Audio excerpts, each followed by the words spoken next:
Muy buenas noches con todos y todas, estimados docentes, estudiantes de esta hermosa carrera de educación y pedagogía, una carrera bastante relevante dentro de la pirámide del desarrollo social, de la estructura del desarrollo social. Y bueno, en ese sentido, dentro de la alianza que hemos conformado entre EJUC, la Asociación de Investigación EJUC, asimismo con SPD y la Organización Internacional ENGIE, vamos a iniciar esta clase, la segunda clase ya del curso de bases de pedagogía, de la pedagogía de la ternura.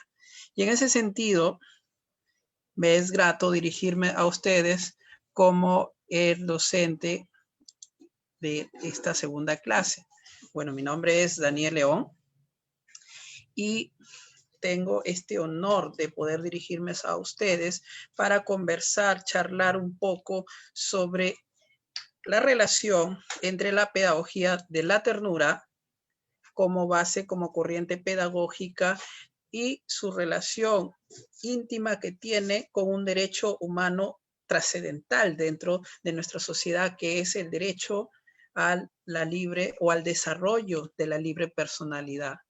Cómo esto, el respeto, cómo la garantía, cómo el desarrollo de este derecho influye sobre la labor del docente al momento de aplicar la pedagogía de la ternura.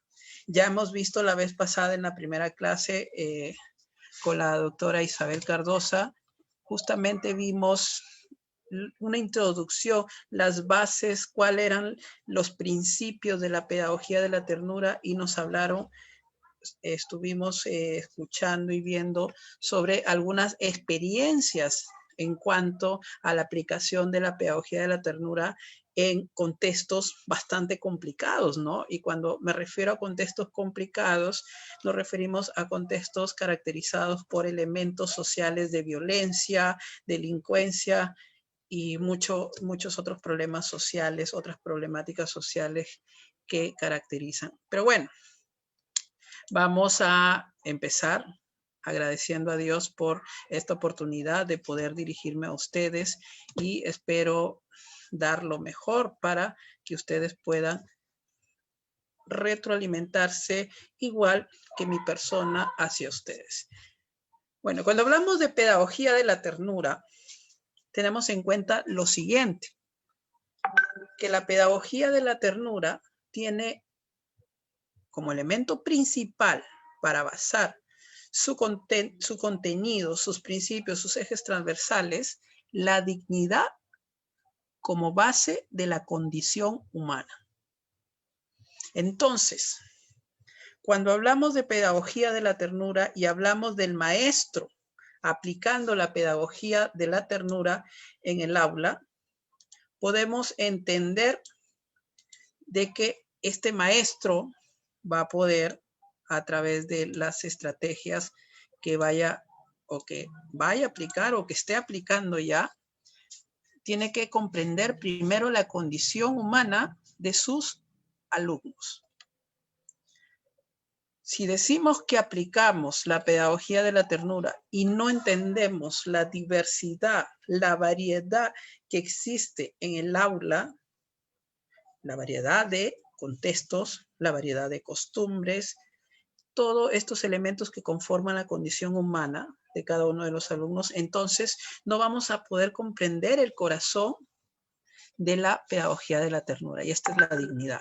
En ese sentido, hay que tener en cuenta que esta comprensión de la dignidad como base de la condición humana no simplemente es un acto meramente cognitivo, es decir, no vamos a comprender la condición humana con la simple observación de los alumnos, con la simple visualización respecto a cómo los alumnos se comportan en el aula, sino que va mucho más allá.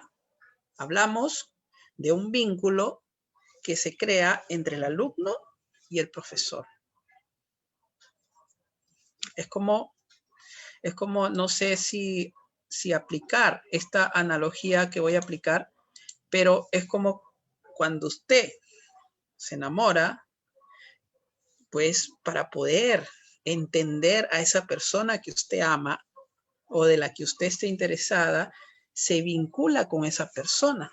Es imposible, de repente ahora que están tan de moda las relaciones por internet, por WhatsApp, por fotos o estas plataformas de internet en donde hay fotos de personas solteras y pues ofrecen este servicio de enlaces matrimoniales o enlaces sentimentales. Entonces es imposible que usted viendo una foto vaya a poder identificar y conocer la condición, los elementos internos, los elementos psicológicos de esta persona. Lo mismo pasa en la educación.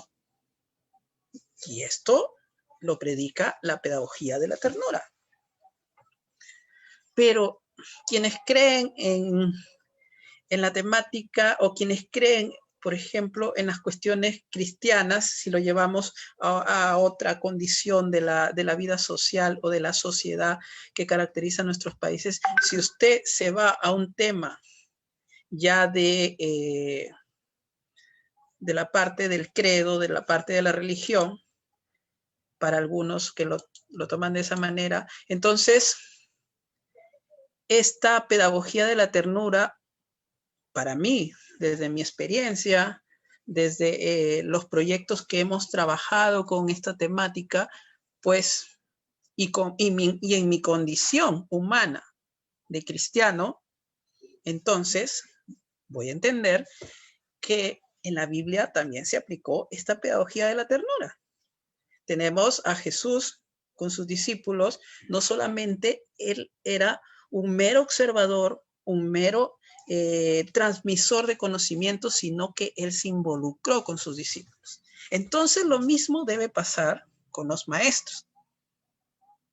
Que en este acto de poder vincularse con los alumnos para conocer su condición humana, no debe ser un acto meramente cognitivo, sino una cuestión valorativa. Es decir, estamos hablando de una visión considerada superior, un mundo en donde nosotros nos vamos a involucrar con este alumno, conservando obviamente las distancias respecto a que nunca se te olvide de que la vinculación con tu alumno va a implicar que tú te olvides completamente de que tú eres el maestro y él es el alumno. Siempre hay que conservar estos límites, pero para poder entenderlos, tenemos que salir de la observación a la cuestión valorativa.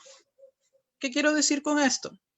De que tú al observarlo, al vincularte, al hablar con el alumno, al pasar tiempo con el alumno, tú vas a conocer varias cosas de ese alumno, pero tu visión o tu cuestión valorativa va a determinar si este valor o este antivalor que posee el alumno es tolerable. Se puede ayudar a convertir ese antivalor por un valor, o ese valor que él tiene para ti es un antivalor. Entonces, hay que entender aquí un elemento más, que es la diversidad.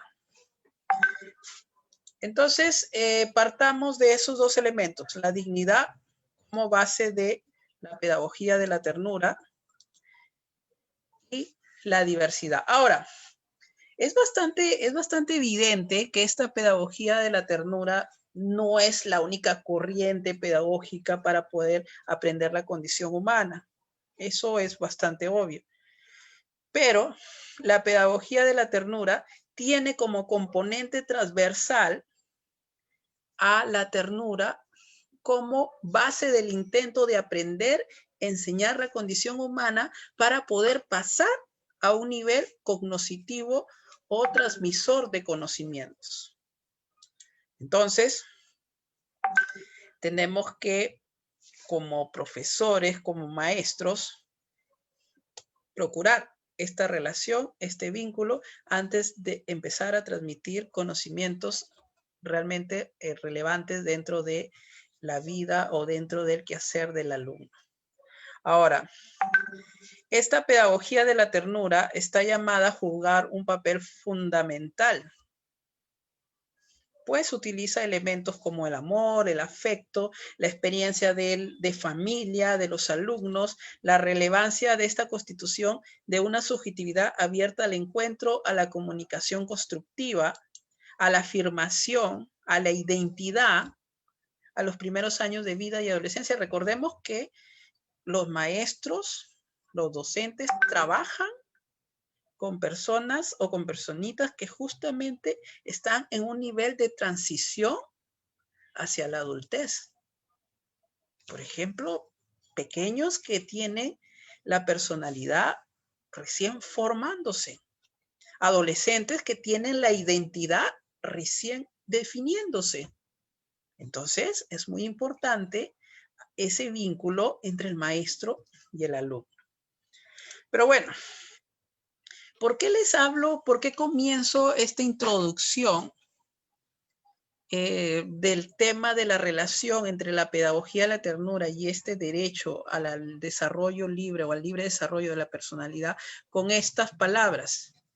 Por una simple razón, porque una persona no se va a desarrollar libremente o no va a desarrollar su personalidad libre, de manera libre, si es que no hay este vínculo de confianza, ternura, amor con alguien más. Usted no se ha dado cuenta que, por ejemplo, sus alumnos o los alumnos, cuando el profesor les da confianza, obviamente con los límites requeridos, o cuando el profesor es como el héroe del alumno, es el referente del alumno, entonces este alumno va a tener más posibilidades de aprender y desaprender.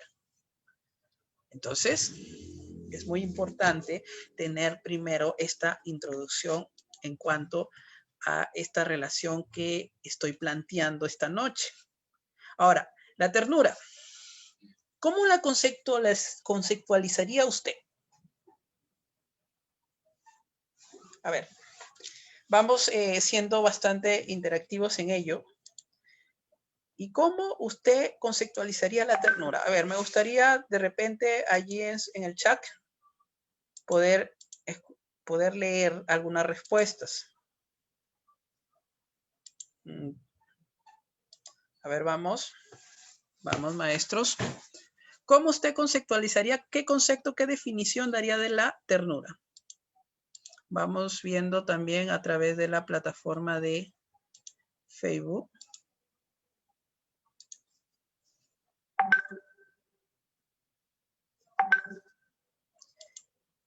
Bueno, acá tenemos un inbox.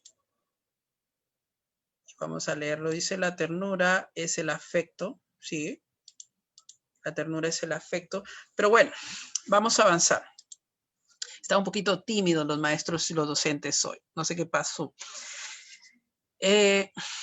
La ternura, como base también, como otro elemento de la base, porque tenemos tres elementos. Tenemos la diversidad, tenemos la condición humana o el conocimiento de la condición humana y obviamente este tercer elemento que es la ternura en esta corriente pedagógica de pedagogía de la ternura. Ahora, entre los aspectos puntuales que deben ser tomados en cuenta para poder entender esta pedagogía de la ternura, para poder hallar una relación con este derecho del desarrollo de la libre personalidad, hay que entender lo siguiente, que primero debemos entender la ternura y su campo, más que semántico, el campo práctico de la ternura. Algunos le llamarán a la ternura sentimiento, otros le llamarán afecto, otros le llamarán cariño, otros amor.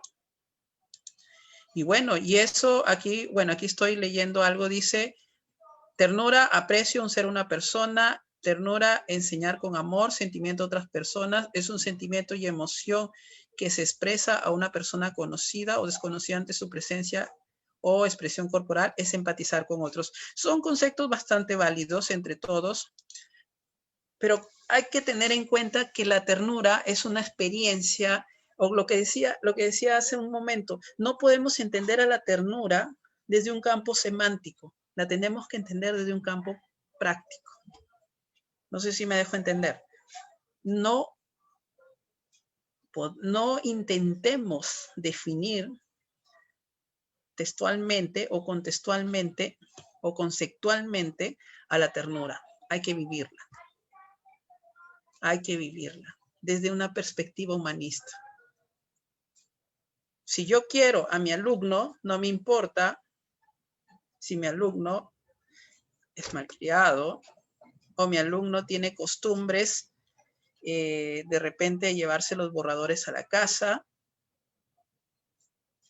¿Y en qué sentido no te debe importar? En el sentido de la cuestión valorativa que decía al inicio.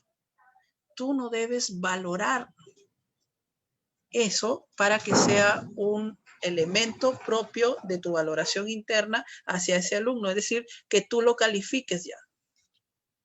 Tú lo que debes ver cuando aplicas la pedagogía de la ternura es cómo tú vas a ayudar a ese alumno a poder socializar, a poder adaptarse a una vida social sin tener estos antivalores.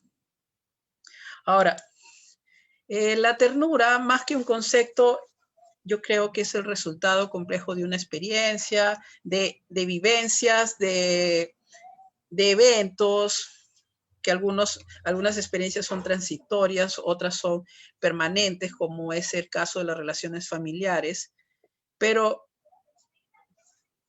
entendemos que esta ternura alcanza su continuidad, su densidad en la continuidad y en la vocación dentro de la labor del docente.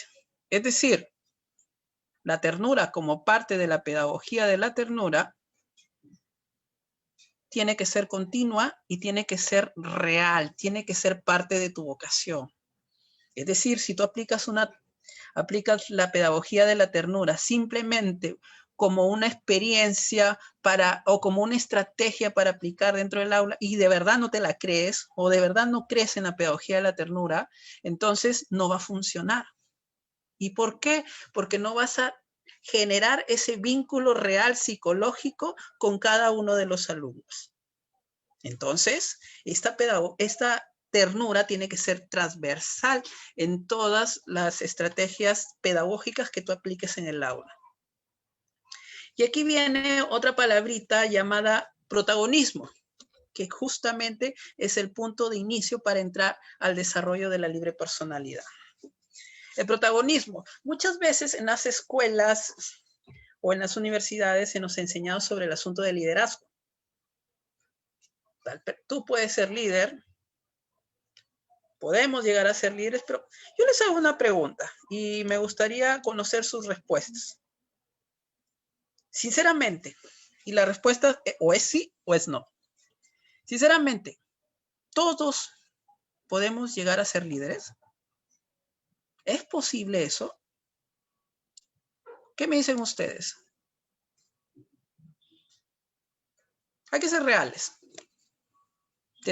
Supongamos, estemos empezando la sociedad, tenemos 100 personas, estamos empezando una ciudad, estamos en el año primero de la humanidad, estamos en épocas en que recién se fundaban las sociedades y tenemos 100 personas.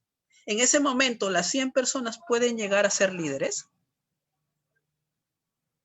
¿Qué dicen ustedes?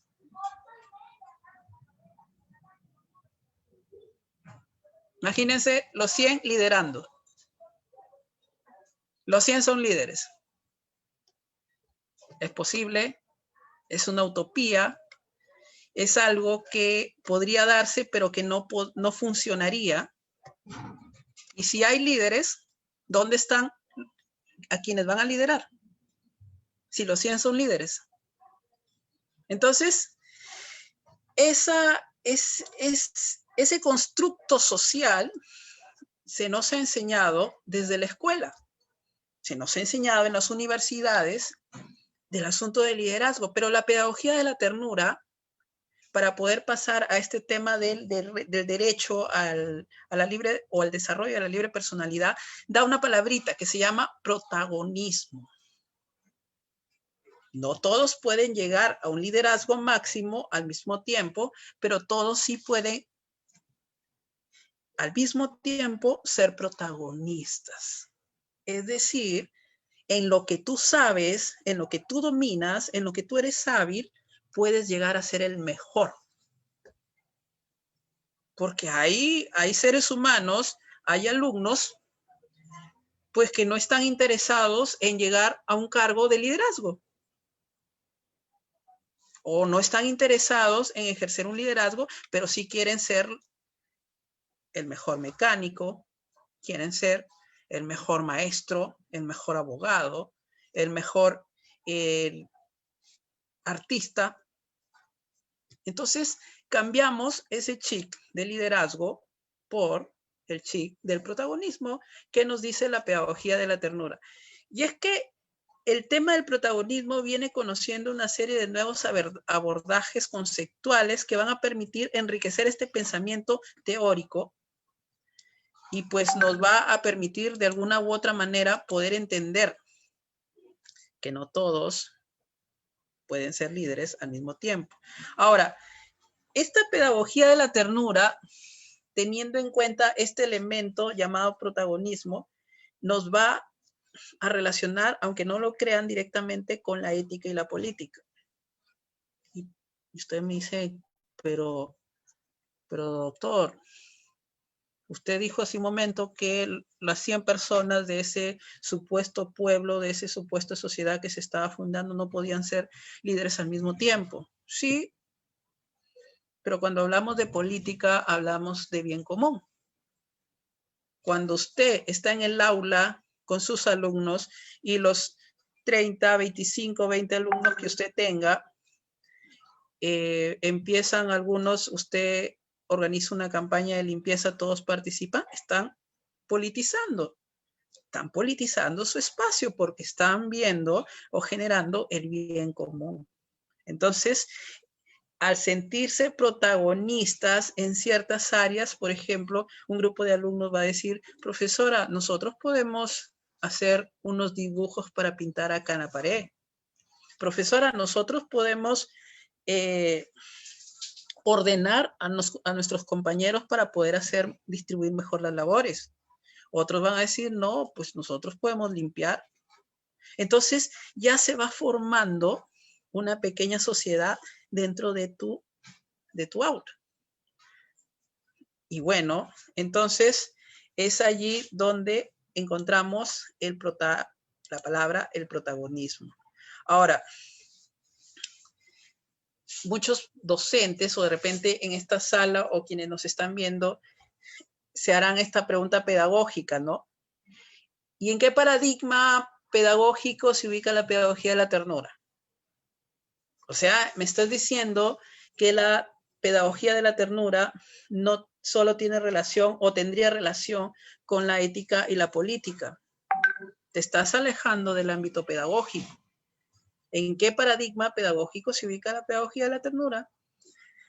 Pero bueno, para poder responder esta respuesta, para poder responder esta pregunta, hay que conocer las raíces históricas en la que nace el entendimiento hacia la pedagogía y esta práctica educativa de la pedagogía de la ternura. Y estas implicaciones teóricas y prácticas, principalmente prácticas, porque lo hemos dicho hace un momento, de la pedagogía de la ternura. ¿Qué quiero decir con esto? De que para poder entender el paradigma pedagógico que resuelve o que atiende la pedagogía de la ternura, pues hay que entenderla desde un punto de vista histórico, porque nació, eso ya lo dijo muy bien la doctora Cardosa en la primera clase, por ejemplo, en el ámbito Perú, cómo nace la pedagogía de la ternura. Y nace en respuesta a una situación conflictiva que se vivía en esos momentos, época del terrorismo, en la que las personas o los pueblos del ámbito rural del Perú, pues se vieron atacados por grupos terroristas. Entonces nace la pedagogía de la ternura como contrarrestando a esa propuesta de violencia. Ahora, emulando al maestro Alejandro Kuchanovich, que es prácticamente el mentor de esta corriente pedagógica, ¿no será acaso la pedagogía de la ternura mera reproductora del espiritualismo pedagógico? ¿O es acaso una nostálgica expresión del positivismo pedagógico de inocultable inspiración liberal? Es decir, es muy, reduciéndolo a unas pocas palabras, ¿es la pedagogía de la ternura meramente subjetiva o tiene un aspecto práctico? ¿Qué dicen ustedes? La pedagogía de la ternura es simples abracitos, revolver el cabello de los pequeños, o tiene una practicidad en su ejecución. Esas son preguntas básicas que se hace Alejandro Kuchanovich cuando justamente también le hacen esta pregunta de en qué paradigma pedagógica se ubica la pedagogía de la ternura. Y bueno, ¿qué es lo que responde él? Lo vamos a decir.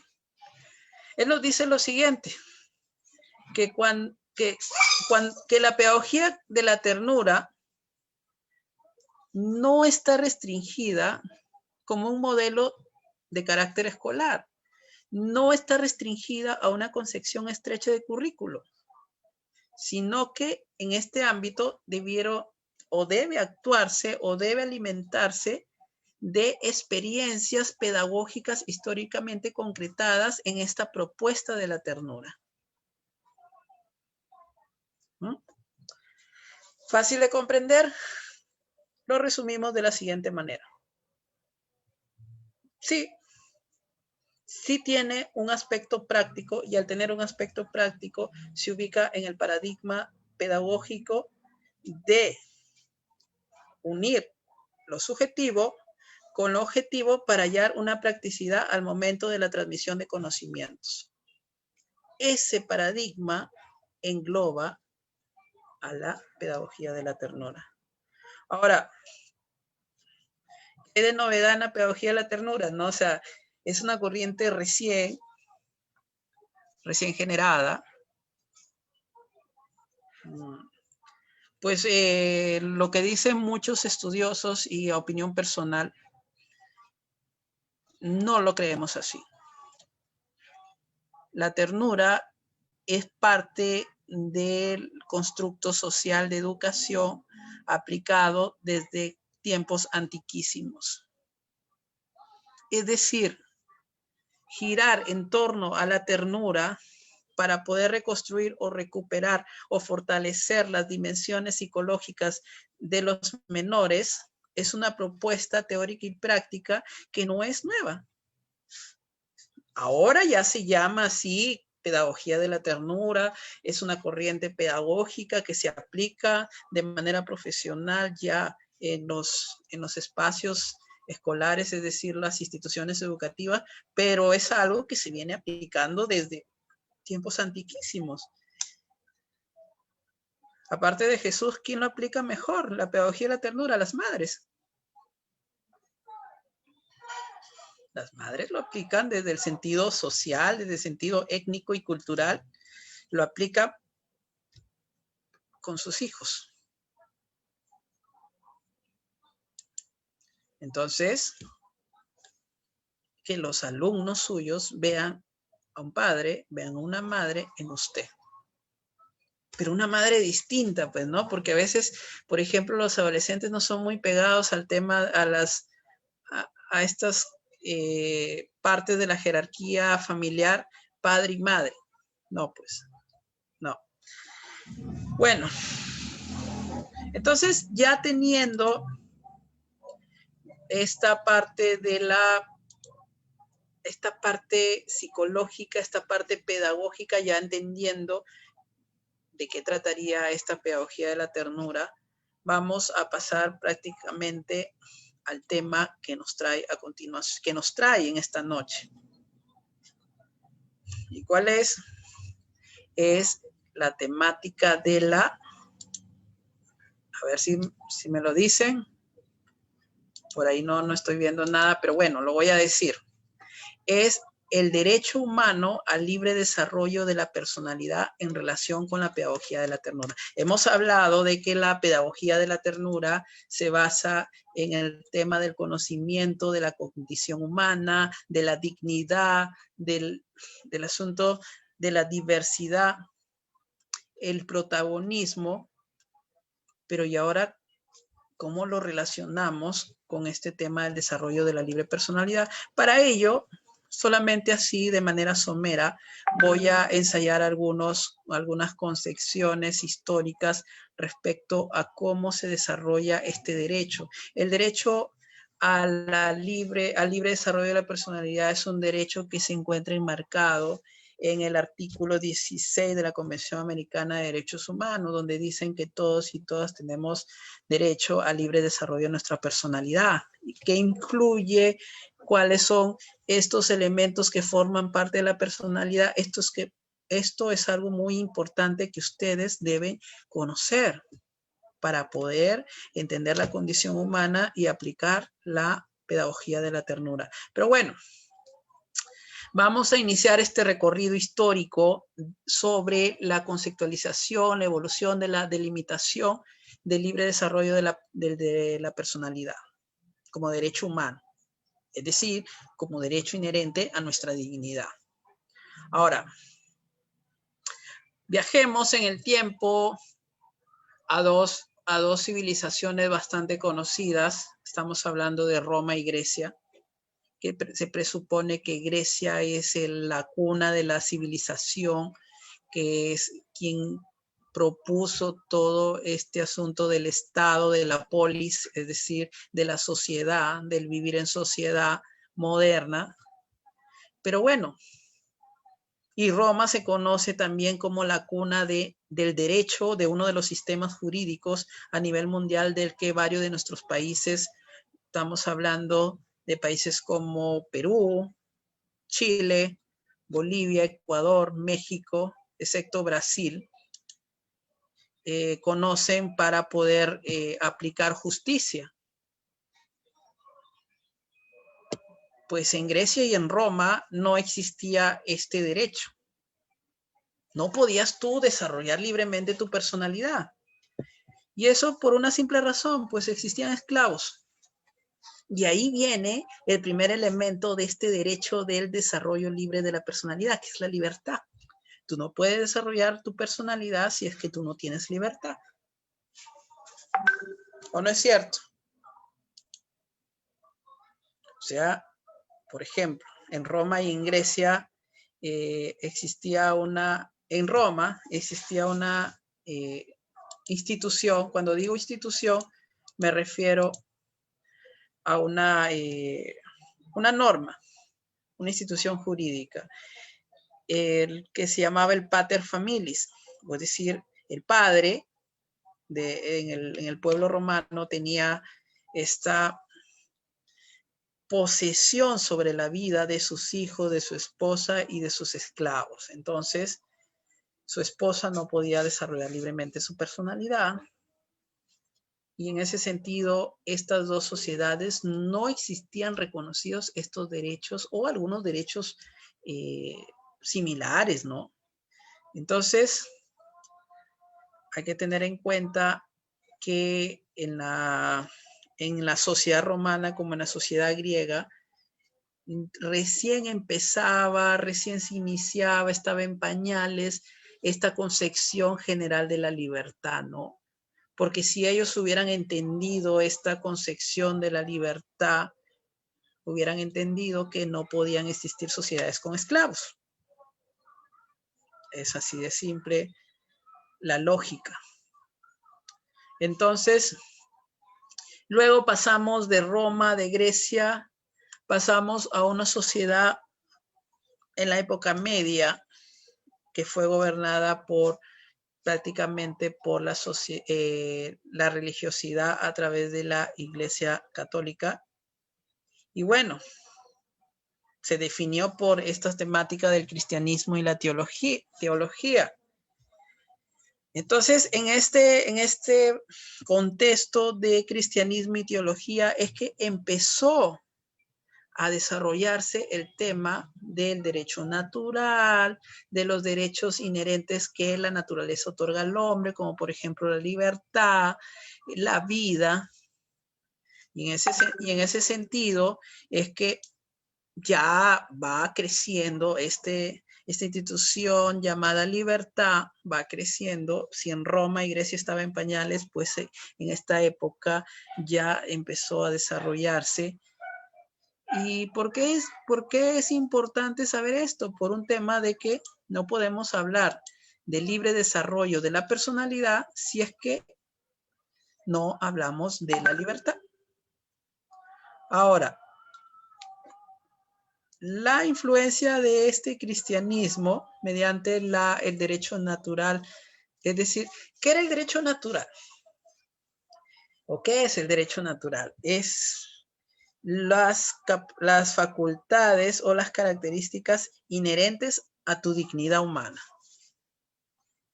Es decir, la naturaleza, Dios, la fuerza espiritual, la fuerza moral, te dieron o te dan esas capacidades ya inherentes a ti. Nadie te las puede quitar, nadie te las regaló, aparentemente, y eso pues crea este derecho natural.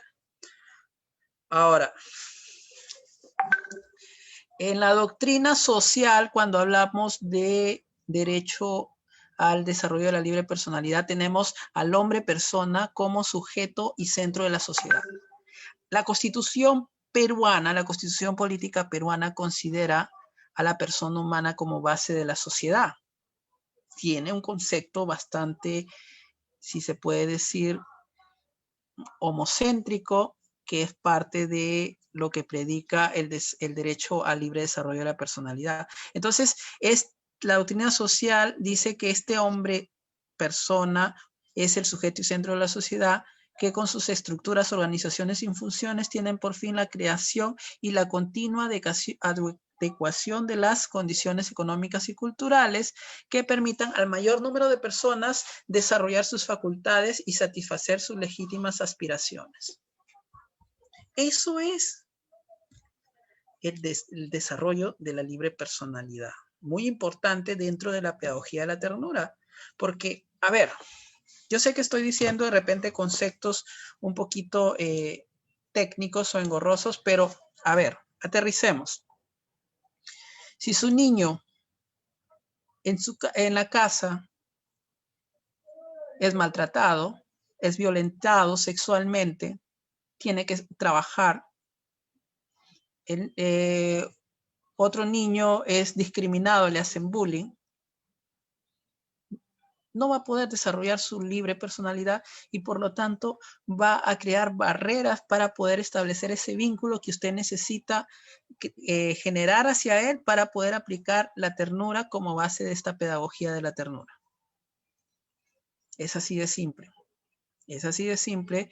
Entonces es importante entender este derecho del desarrollo de la libre personalidad como un derecho humano relevante en el desarrollo de la educación.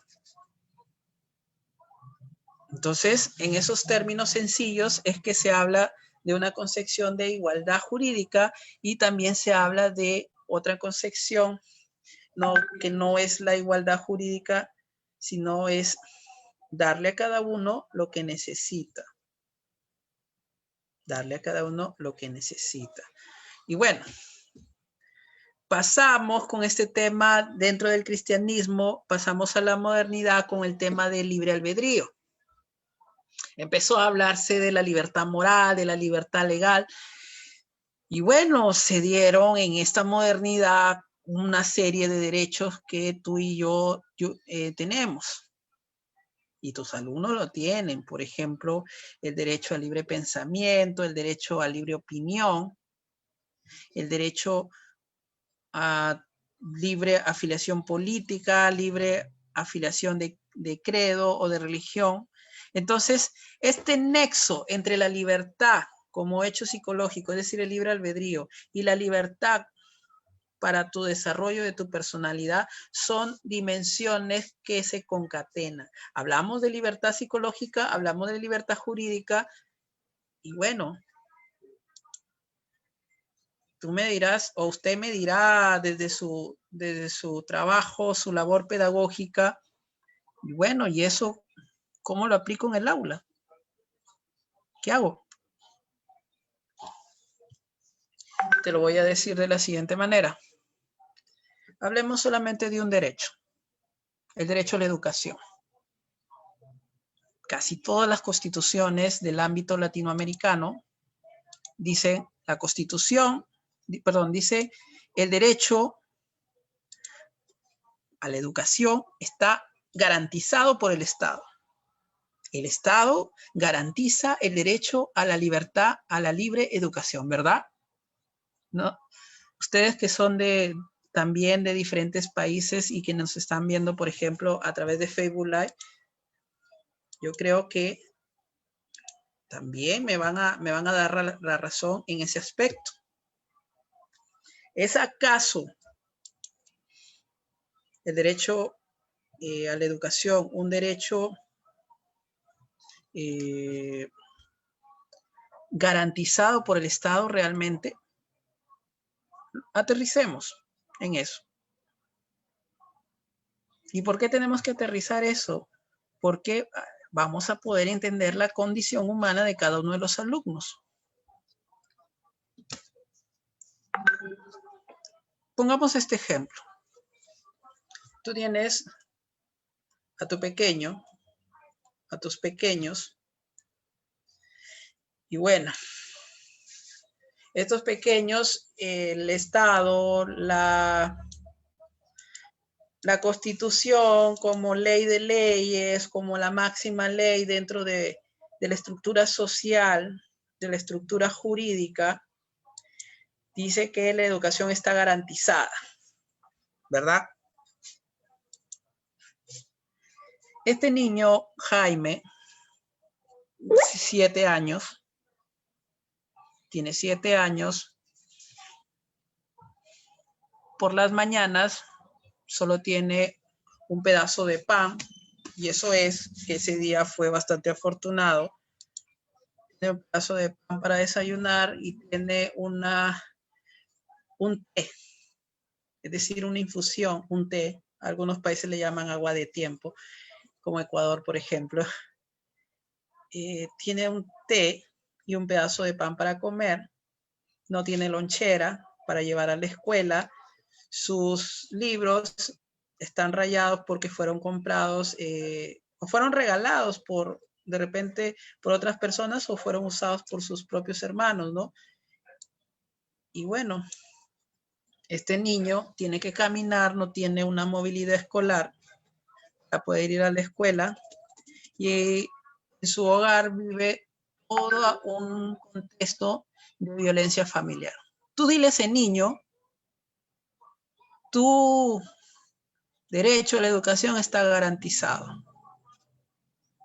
Y tú te puedes desarrollar libremente tu personalidad porque la Constitución de tu país, la ley de tu país, dice que tu derecho a la educación está garantizado.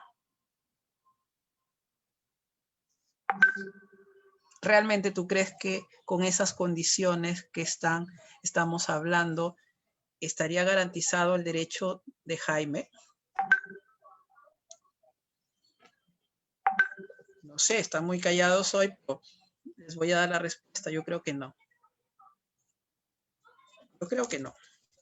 Entonces, esta relación entre la pedagogía de la ternura y el derecho a la libre personalidad, pues es una relación que tú debes comprender para poder, como maestro, para poder entender la condición humana de tus alumnos. Ahora, vamos a proseguir. Ya hemos hablado sobre este derecho, hemos hablado sobre sus orígenes históricos, pero bueno, ahora, ¿de qué trata este derecho al desarrollo o al libre desarrollo de la personalidad? Este derecho está bastante relacionado a la génesis de los derechos humanos a lo largo de la historia. Como bien sabe, los derechos humanos son productos de luchas históricas, ¿no? A pesar de que son inherentes a nuestra dignidad por condición simplemente de ser seres humanos, pues se tuvo que luchar con ello, ¿no? Para poder conseguirlo. Pero bueno, ¿con qué luchó este derecho a la libre personalidad, al desarrollo de la libre personalidad? Primero, históricamente luchó contra la esclavitud. Ya lo decía, ¿no? Sociedades romanas, sociedades griegas, donde todavía practicaban la esclavitud, incluso hasta hace algunas décadas, perdón, sí, décadas, no más de 300 años todavía existía esclavitud en algunos países que se suponen que eran desarrollados. No estoy hablando de Estados Unidos. Ahora hay una famosa esclavitud moderna, ¿no? Pero bueno, ¿a qué más se enfrentó este derecho al desarrollo de la libre personalidad? Al asunto de la economización de las clases, y que hasta ahora lo hace, ¿no? Es decir, tu clase económica pues no tiene los recursos necesarios para que tú desarrolles libremente tu personalidad.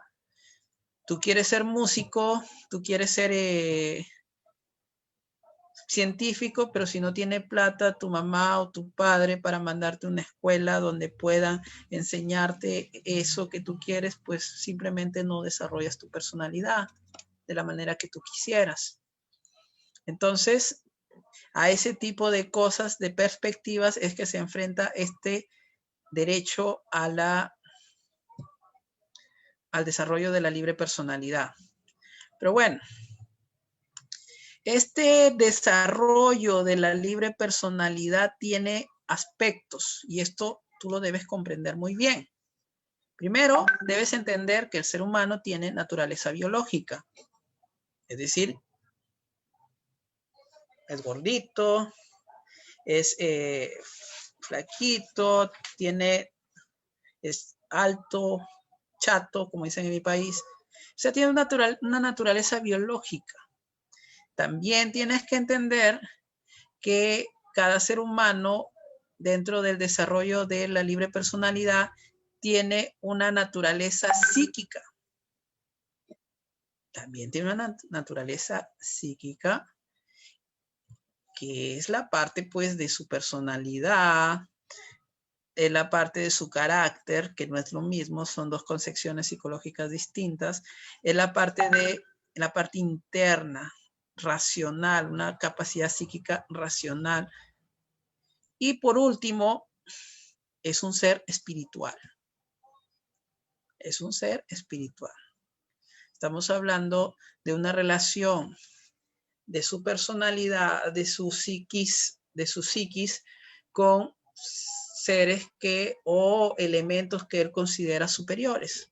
Y ahí hablamos de la libertad de conciencia, culto y religión. Es por eso que tú como maestro tienes que entender estas tres esferas dentro de los seres humanos para poder entender el desarrollo de la libre personalidad. ¿Ok? Bueno, sigamos. También se habla de una naturaleza social, es decir, el contexto. Si la naturaleza o esfera espiritual habla del contexto del alumno con entes, incluso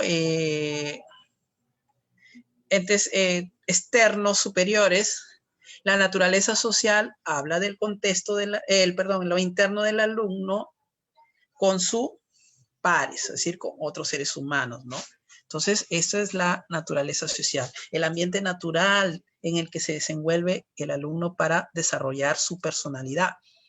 Y finalmente, la naturaleza jurídica. Es muy importante también, Porque en la naturaleza jurídica está el tema de la tutelación de los derechos fundamentales de la persona.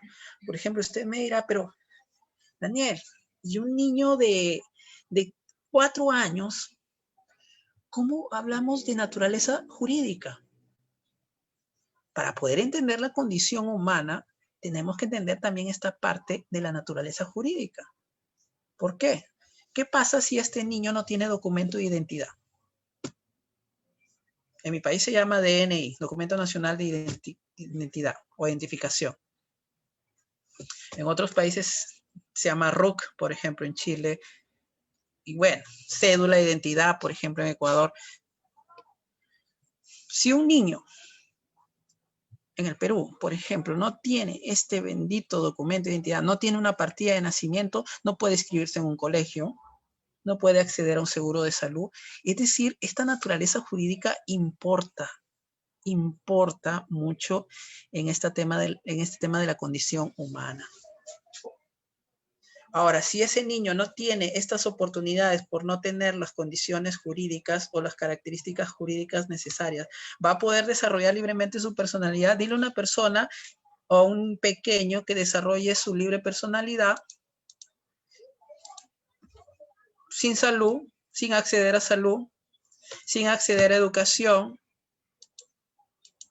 sin acceder a muchas cosas, porque simplemente no tiene un derecho básico que es la identidad, que es un aspecto jurídico. Entonces, tiene relación. Bueno, ahora la personalidad, vamos a decirlo,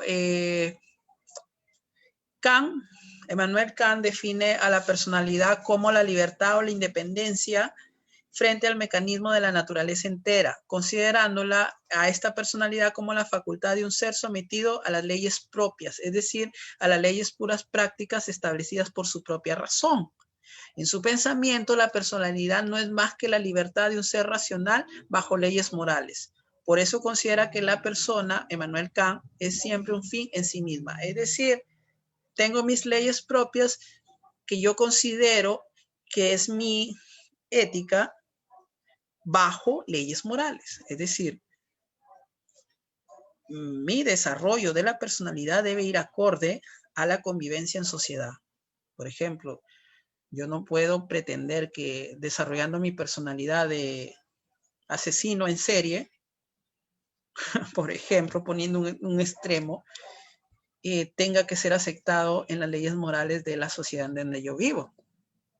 Por eso es que es importante, se dan cuenta, conocer la condición humana, pero de repente usted me dice, pero Daniel, estás hablando de asesino en serie, pero acá estamos hablando de niños, educamos niños. Estimados amigos, profesores, docentes, pedagogos, créanme, hay casos famosos sobre niños asesinos, niños con una psiquis, con vulneraciones que han logrado tener deformaciones en su psiquis y que han matado. O sea, no es algo que es muy ajeno a los propios niños. Entonces, tú tienes que entender esa condición humana de tus niños.